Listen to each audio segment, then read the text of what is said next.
नमस्ते दोस्तों। आप सभी को नए साल 2026 की ढेर सारी शुभकामनाएं। उम्मीद है ये साल आपके लिए नई नई कोडिंग स्किल्स और खूब सारी सफलता लेके आएगा। तो चलिए इस नए साल की शुरुआत करते हैं पाइथन के एक बहुत ही जरूरी कॉन्सेप्ट को समझकर, और वो है स्ट्रिंग्स। तो सबसे पहले उस सवाल को लेते हैं जो कई बिगिनर्स को कंफ्यूज करता है।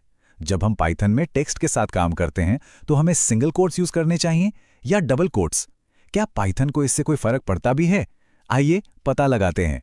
सबसे पहले एकदम बेसिक से शुरू करते हैं। स्ट्रिंग आखिर है क्या? देखिए, ये बस कैरेक्टर्स का एक सीक्वेंस है। आसान भाषा में कहें तो टेक्स्ट। पाइथन में जब भी हम टेक्स्ट के साथ काम करते हैं तो हम असल में एक डेटा टाइप का इस्तेमाल कर रहे होते हैं जिसे str क्लास कहते हैं। तो जवाब क्या है? जैसा कि आप यहां देख सकते हैं, पाइथन के लिए कोई फर्क नहीं पड़ता। आप चाहे सिंगल कोट्स इस्तेमाल करें या डबल कोट्स, रिजल्ट एकदम सेम है। एक स्ट्रिंग ऑब्जेक्ट, दोनों एक दूसरे की जगह आराम से इस्तेमाल हो सकते हैं।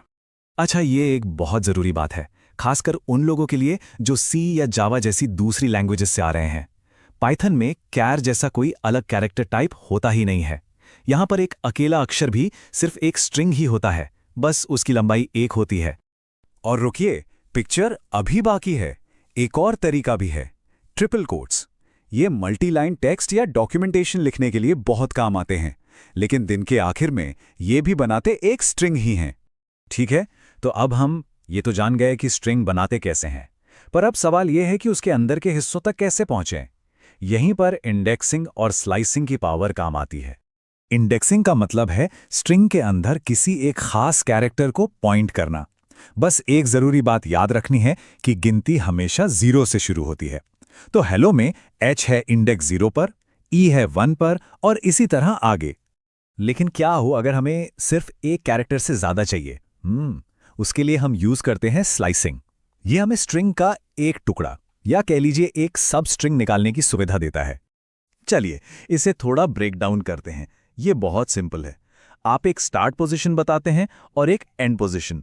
पाइथन स्टार्ट इंडेक्स से कैरेक्टर उठाना शुरू करता है और एंड इंडेक्स से ठीक एक पहले रुक जाता है, मतलब एंड वाला शामिल नहीं होता। तो 1-3 का मतलब हुआ इंडेक्स 1 और 2 से कैरेक्टर उठा लो, जो हमें देता है EL। और अब देखिए स्लाइसिंग का एक कमाल का जादू।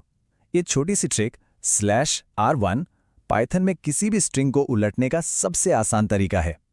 ये एक बहुत ही पावरफुल शॉर्टकट है, इसे तो जरूर याद रखना चाहिए। और ये रहा रिजल्ट। सिर्फ 3 कैरेक्टर्स ने पूरी की पूरी स्ट्रिंग को पलट कर रख दिया। इस ट्रिक को अपनी कोडिंग टूलकिट में जरूर शामिल कर लीजिए। चलिए, अब जब हम स्ट्रिंग के टुकड़े करना सीख गए हैं तो पाइथन के इनबिल्ट टूलबॉक्स पर नजर डालते हैं। पाइथन हमें कई बने बनाए फंक्शंस देता है जो स्ट्रिंग्स के साथ काम करना बहुत आसान बना देते हैं। यहाँ 3 सबसे बेसिक फंक्शंस हैं। लेन हमें बताता है कि स्ट्रिंग में टोटल कितने कैरेक्टर्स हैं। मैक्स और मिन हमें अल्फाबेटिकल ऑर्डर के हिसाब से सबसे बड़ा और सबसे छोटा कैरेक्टर देते हैं। तो हेलो में O अल्फाबेट में सबसे बाद में आता है और E सबसे पहले। अब एक ऐसी चीज के लिए तैयार हो जाइए जो अक्सर नए प्रोग्रामर्स को चौंका देती है। क्या होता है जब हम पाइथन के सॉर्टेड फंक्शन को एक स्ट्रिंग पर यूज करने की कोशिश करते हैं? एक सेकंड के लिए सोचिए, अगर आप एक स्ट्रिंग को सॉर्ट करेंगे तो आपको क्या मिलने की उम्मीद होगी? क्या ये एक सॉर्ट किया हुआ स्ट्रिंग होगा, जैसे हेलो? और ये रहा सरप्राइज। सॉर्टेड फंक्शन एक नया स्ट्रिंग नहीं बनाता, बल्कि ये स्ट्रिंग के हर कैरेक्टर को अलग अलग करके उन्हें एक लिस्ट में डालता है और फिर उस लिस्ट को सॉर्ट करता है। ये जानना बहुत जरूरी है क्योंकि पाइथन में स्ट्रिंग्स को सीधे बदला नहीं जा सकता। अपने आखिरी सेक्शन में आइए देखते हैं कि हम स्ट्रिंग्स को कैसे बना सकते हैं, आपस में जोड़ सकते हैं और उनकी फॉर्मेटिंग को कैसे कंट्रोल कर सकते हैं। स्ट्रिंग्स को जोड़ने के 2 कॉमन तरीके हैं, पर दोनों के रिजल्ट्स अलग अलग हैं।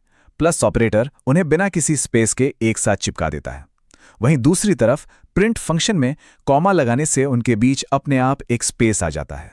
कभी कभी हमें अपने टेक्स्ट में कुछ स्पेशल अदृश्य कैरेक्टर्स डालने होते हैं, जैसे कि एक नई लाइन या फिर टैब। यहीं पर एस्केप कैरेक्टर्स काम आते हैं। ये हमेशा एक बैकस्लैश से शुरू होते हैं। यहाँ कुछ सबसे कॉमन वाले हैं। यूज करने का मतलब है न्यू लाइन, समझ लीजिए टेक्स्ट अगली लाइन पर चला गया। टी का मतलब है टैब स्पेस, जो टेक्स्ट के बीच में थोड़ी जगह डाल देता है, उसे आगे खिसका देता है। और हाँ, अगर आपको स्ट्रिंग के अंदर ही कोई कोड प्रिंट करना हो तो बस उसके आगे ये स्लैश लगा दीजिए। तो चलिए फटाफट से रिकैप करते हैं कि हमने क्या-क्या सीखा।